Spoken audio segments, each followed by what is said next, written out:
Okay, welcome everybody to the Curious Circuit podcast. My name is Barbara Doyle Prestwich and we are on episode 2 today. And the title of today's episode is From Root to Branch, Rethinking Our Relationship with Trees. And today I'm delighted to be joined in studio by 3 of my colleagues in UCC. And I'm going to ask them each to introduce themselves and then we'll go on to talk about the various projects that we are involved in. So it's interesting to hear how you guys became involved in the work that you're doing. So over to Gabriella Chisholm first. Gabriella, tell us a little bit about your educational background. Hi, so my name is Gabriella Chisholm and I'm an environmental scientist. I've always been fascinated by the natural world, and during my time in university I was involved in various societies and outreach activities. So I joined this project as I liked the combination between science and outreach activities. Yeah, brilliant, yeah. And next I have Dr. Claire Nolan. Claire. Hi, so I'm an archaeologist and I studied archaeology originally and then moved kind of sideways into psychotherapy and worked in mental health for a number of years. And part of my research for my psychotherapy masters was looking at ecotherapy and our relationship to landscape.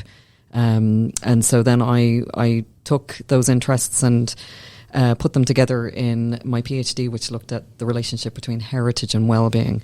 So that has kind of led me into working with the Irish Tree Explorers Network and looking at the cultural heritage of trees and why that's important for us. Yeah, brilliant. And we'll come back to tease that out, Claire. And my third guest is Dr. Owen Latisse. Owen? Yeah, I'm a lecturer in plant science in the School of Biological, Earth and Environmental Sciences here in UCC, and I'm interested in all things to do with plants, but I suppose my PhD was on plant pathology and that area, so I'm interested in diseases and pests of plants, but also in more recent years interested in trees, because the UCC Arboretum is here and we're working with that now, and yeah, some of the projects I've been involved with have specifically focused on trees. Yeah, brilliant. Thanks, Owen. And myself, my primary degree is actually genetics. My PhD is in plant genetics, and I'm working and have done for years as a plant biotechnologist. I have a huge interest in innovative technologies in science, and I am particularly interested in medicines from plants, and which include trees. And we'll hear more about that as we go. Right, guys, let's get into kind of the meat of the subject, as it were. Owen, if I could come to you first to kind of set the scene for us. And I mean, I suppose this all started for us as a project within UCC and the Arboretum itself. So would you tell us a little bit about the Arboretum and its origins? Yeah, I can indeed. So I'm in and around UCC for more years than I care to remember, but the tree collection has always been here, and actually in my time in UCC rather underutilised as a teaching and a research and an outreach tool, I suppose. But the beginnings of the Arboretum, are linked to the foundation of the university back in 1845 and the opening of the university in 1849, when it was absolutely part of a university's kind of role to have not just a museum and lecture theatres and so on, but also to have a botanical garden and a botanical collection, and that's what UCC started out doing. And so the trees that are on campus now are, shall we say, the remnants, or at least the surviving parts of the botanical collection. And when that collection was established first, it was really as a teaching, research and outreach tool. So the sort of work that we do in the UCC Arboretum Research Group through the various projects that we'll get into today, that work is really a continuation of the work that was started back in the 1840s, because even from the very beginning, the collection was open to the public. That was a very important part of the ethos, I suppose, that the botanical collection be open to the public from the very beginning. So it is the longest running outreach project that the university has, I think. Yeah, even though the words outreach project wasn't used going back 200 years, but still that's exactly what the ethos at the time was. Yeah. Did you say already how many trees we have on the campus? I don't think so. We've got about 2,500 trees of about 130 30 different species, some of them very, very old indeed, from the 1840s, 1850s onwards, and some of them, brand new, planted in the last couple of years. So it's a living collection. Trees don't last forever, so it's really important that the collection here in UCC is maintained to the highest possible standards, and that's done really by our colleagues in Buildings and Estates, who play a vital role there.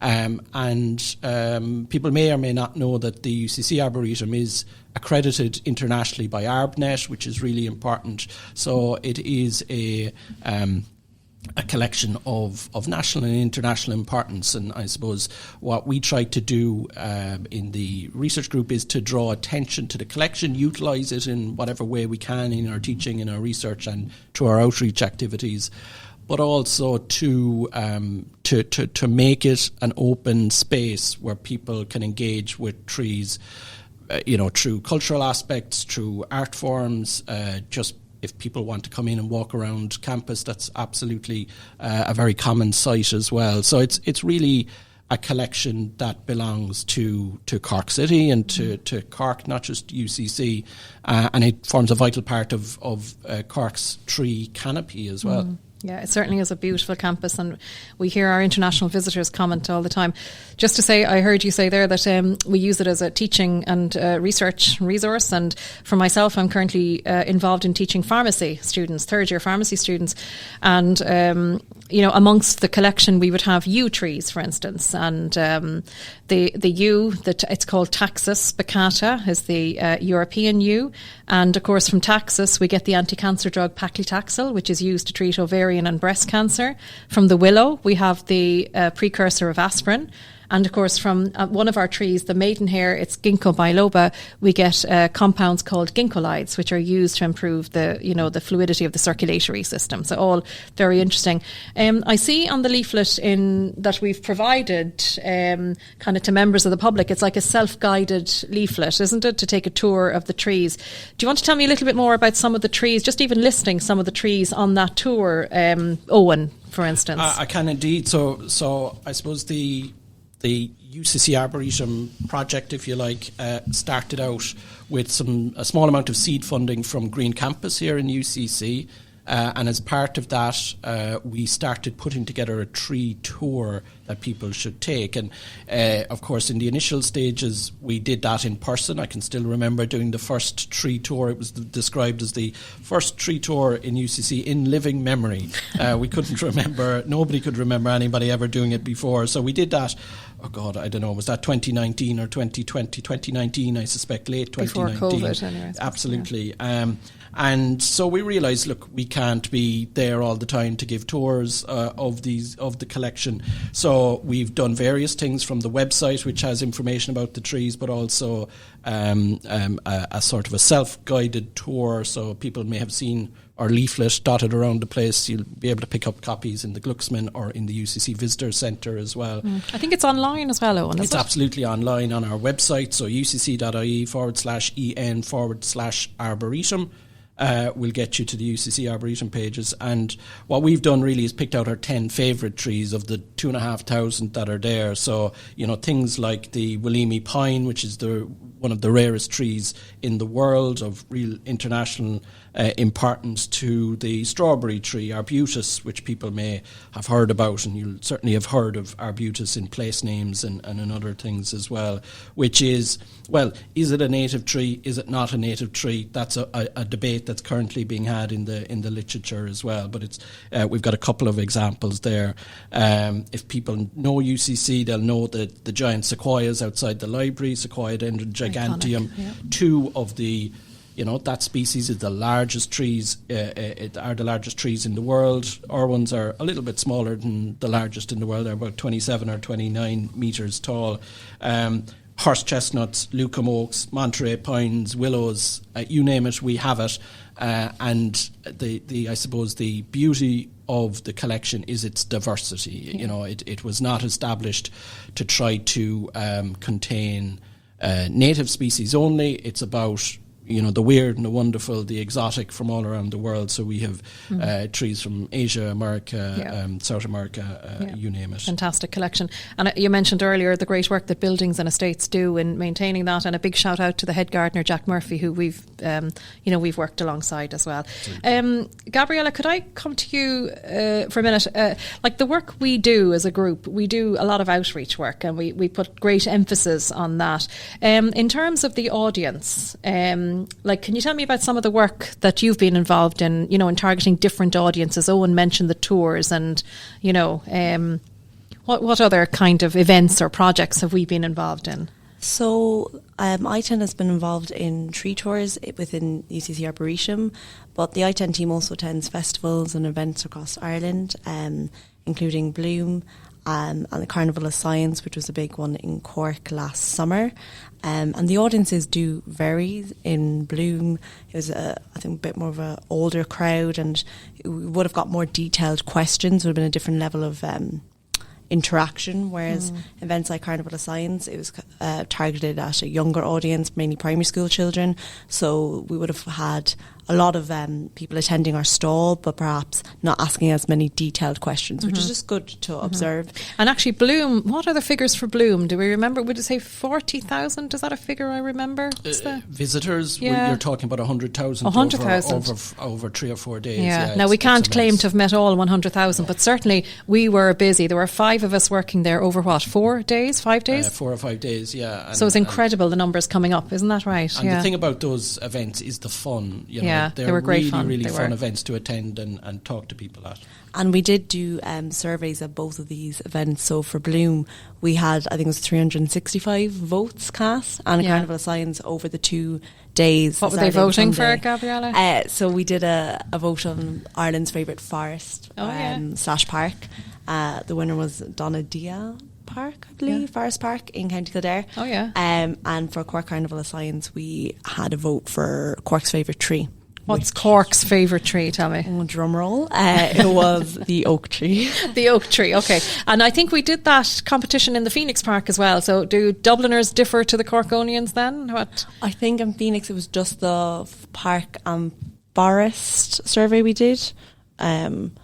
So unfortunately, not sure. I think last year we did do Ireland's favourite tree at Phoenix Park as well. I think it probably was the same. I think it was oak. It tends to be oak.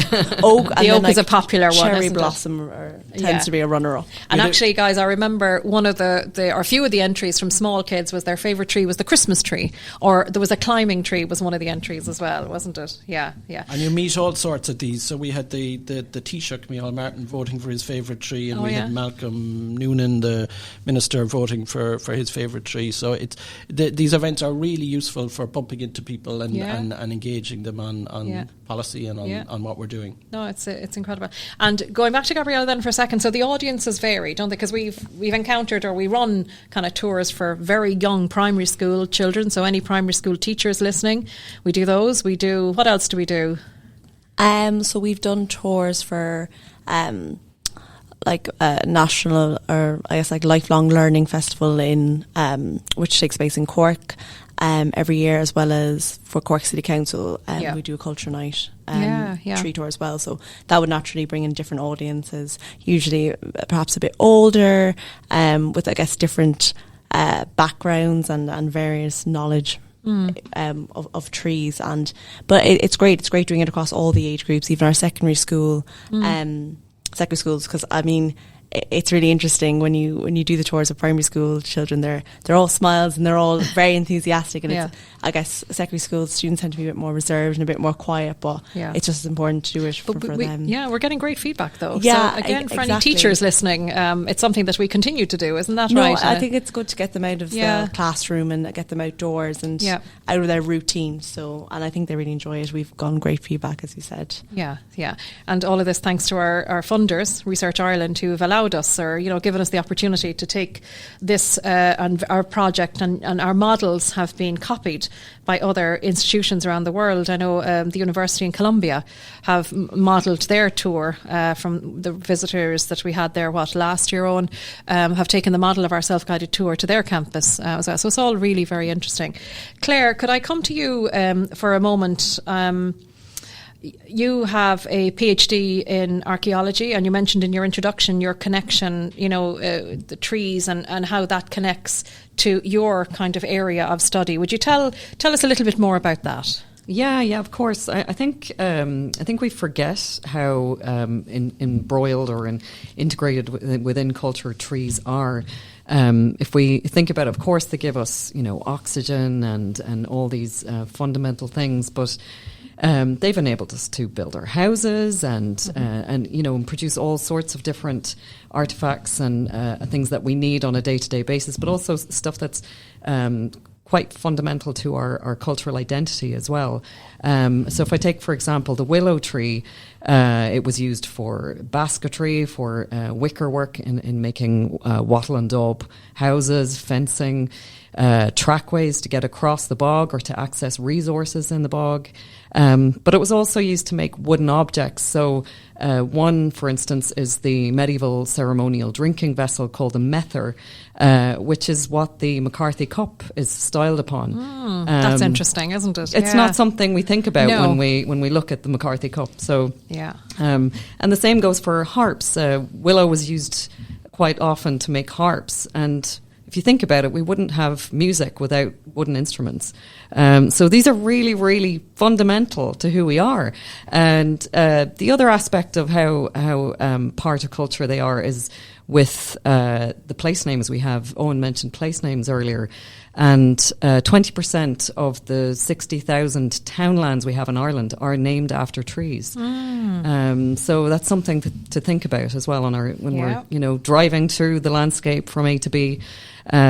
So very much a part of who we are, and kind of, especially when you think about things like harps, they're very resonant symbols of Irish identity as well. Just that little bit of for the harp there, Claire. Yeah. Oh, that's amazing. Yeah, no, that's really interesting. And I suppose regular visitors to the UCC campus would be familiar with the collection of Ogham stones on what's known as the Stone Corridor. I think we have the largest collection. Is that right? Claire, again, could I come back to you to tell me a little bit about the connection between the Ogham stones, the alphabet and trees? Yes, of course. So the Ogham alphabet, or the Ogham writing, is the earliest form of writing that we're aware of in Ireland, and it was based upon an old form of Irish and the Irish language. The earliest examples of Ogham we have date to between the 4th and the 9th century. Mostly we find them on stones, and a lot of these were found out in the landscape, and there are many still in the landscape, and the majority are across Kerry, Cork and Waterford, but you also get some over in Pembrokeshire as well. And they were basically the way that the writing looks. It's hard to describe, but it's almost that it's been inspired by trees. It's sort of it kind of consists of a central stem that runs upwards, and then from that you have these little branches that form the letters that make up the alphabet. And within the original 20 letters that formed the alphabet, 6 of those were trees. Yeah. So it seems that it was very much inspired by trees, and also it relates to the time period as well, because in the early medieval period, if you look at the Brehon law texts, we can see that there were lists about the kind of different levels of the types of trees and how important they were, particularly economically, but on also different levels, like spiritual levels as well, and how you could be fined quite a heavy fine if you were to cut down somebody else's tree or damage it in any way. So it's a bit of an eye opener. I think it's a kind of an approach and an appreciation of trees that maybe we don't have today, and we could probably learn a lot from that. There's a lot in that, and a lot more to talk about there. And just before I go back to Owen, Claire, I'm just reminded there when you talked about chopping down trees, you wrote a nice piece in the RT Brainstorm recently, didn't you, about that tree at Hadrian's Wall? Was it? That's right. Sycamore. Was it? Sycamore, that's wasn't right. it? A sycamore gap. Yeah, that's right. Which was quite an atrocity, really. Yeah. And of course, that sycamore was famous worldwide because it had featured in Robin Hood Prince of Thieves, the film. That's right. And there was kind of uproar about it, but that led us to think about, well, how trees are quite political, really, and across time there have been examples where even in Ireland where one tribe will cut down the special tree, the sacred tree of another tribe, and so it's not really a new thing. No, that's it. Thanks, Claire, that's brilliant. And just kind of sticking with the theme of the trees and the importance of particular trees, you always tell a nice story when we go on our tours about something called the Lucan oak. Tell us about the Lucan oak. It's one of our trees, our top 10 trees that we've selected in UCC. Tell us a little story there that you often tell on our walk around the Arboretum. The Lucan oak you'll find down in the lower grounds near the Glucksman Gallery, if people know that part of UCC. And it's a funny oak tree because it is a hybrid. It's a hybrid between a Turkey oak and a Cork oak. It's a hybrid between a deciduous tree and a non-deciduous tree. An evergreen tree. So instead of losing all its leaves in the winter time, like most deciduous trees would, it loses some of them, but not all. So even if you were recording this in February, and if you go and have a look now, you'll see most deciduous trees have lost their leaves. But the Lucan oak has retained its leaves.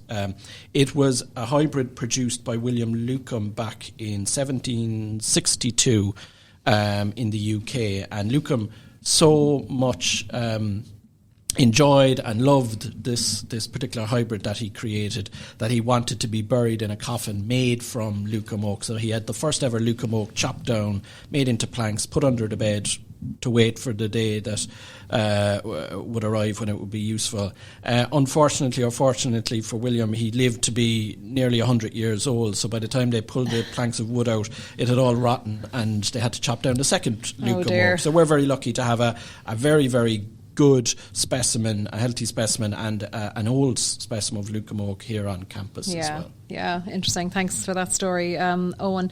And could I introduce a topic that we are all very familiar with, and actually we're in the process of writing a review article at the moment, aren't we, guys, and hope to get that out soon. But this phenomenon, some people might be familiar with this phenomenon of plant blindness. Who wants to say a little bit about that? Does anybody want to start off? So I can talk about it. Plant blindness is this idea that people walk by and live their lives completely, I guess, almost ignorantly to plants. They're just not as observant as opposed to other mammals or other... They're not soft and furry and cute like that. Is that right, Gabrielle? They're not moving around as much, or perhaps they don't look like us or act like us. And it's a very interesting area, and there's a lot of research as to what directly causes this. There's no one cause. There's a lot of cultural influence as people are spending more time on their phones and not being out in nature as much. Mm-hmm. And yet we know the value, don't we, from lots of research in this area of on health and well-being is right. Absolutely. So, and I guess some plant processes aren't as perhaps fast as human processes, whether that's growth or something, which obviously plants growing, but because you can't see it growing in live action, people kind of can walk blindly past. Mm-hmm. But I think projects like the ones we've been engaged in go a long way towards raising awareness, and I think it's so important. And I suppose, Owen, Gabriella mentioned it earlier, we've been involved now working together for several years on projects like this, but I suppose our latest project is called I10. The acronym is I10, which is Irish Tree Explorers Network, and again, Research Ireland funded. Would you tell us a little bit more about that project, because it's a national project, isn't it? That's right. I suppose we were working away and doing some really good work here with the UCC collection, and we thought, well, how can we take this to a national level? We can't bring the UCC collection with us around the country, so we partnered with Quilta, with the Tree Council of Ireland, and with OPW, people like Margaret Gormley in the OPW and Pat Neville there in in Quilta to use sites across the country, use Quilta sites that people will be familiar with, forest parks and recreational parks, OPW sites, some of real important historical beautiful sites, importance, which have tree collections. And I think, sorry to cut across you, our original idea, wasn't it, that we said we wanted to be able to look at the map of Ireland and have a footprint in every county in Ireland. And I think we've achieved that, haven't we? We have. So if you go to our website, tree-explorers.ie, you'll see that we have sites across the country. And I suppose I think we were inspired a little bit by the idea of the Wild Atlantic Way, that you might travel to different sites and you might be inspired to travel to the different sites. And all of that is funded by Research Ireland, we should reiterate, who've been very supportive. And I want a big thank you to all the people that we met at all those sites. I mean, all the Quilta staff, because they're the people doing the hard work on the ground. Yeah. What we wanted to do is connect those sites together and provide resources that all of those different sites could use. That's what we wanted to do. So if I wanted to know in my county which places in my county were part of the Irish Tree Explorers Network, how do I find out? Yeah, the best thing to do is to go to the website tree-explorers.ie, and there's a really useful map. An interactive map, isn't it? An interactive map where you can click on the different sites.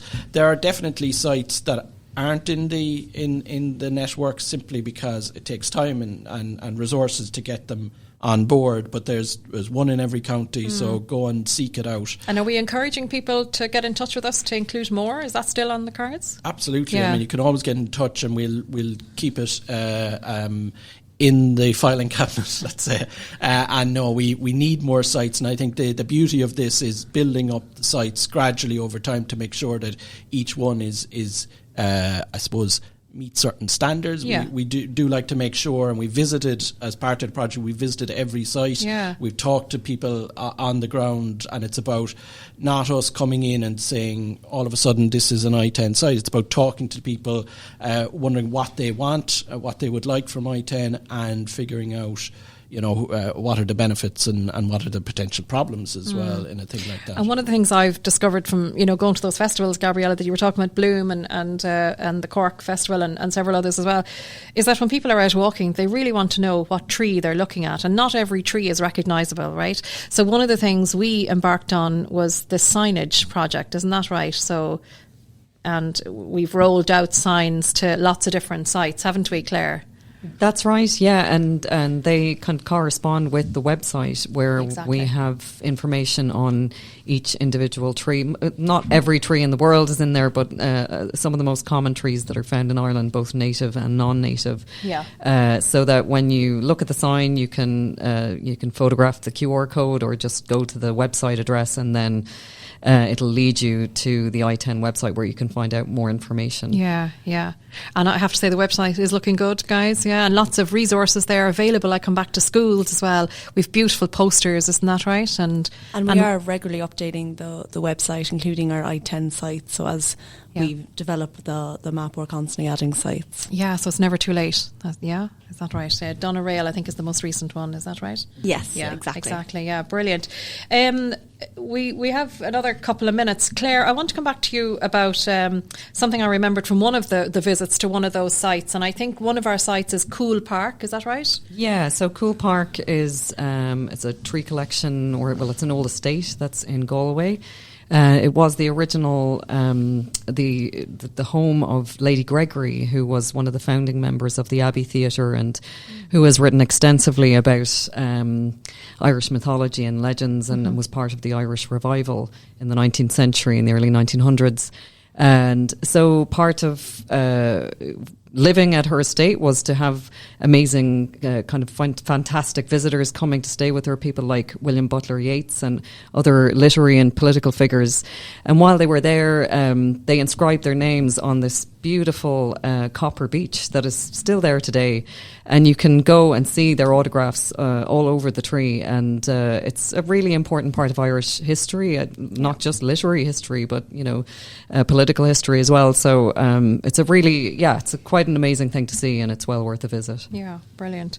So I suppose, Owen, I want to come back to you if I could.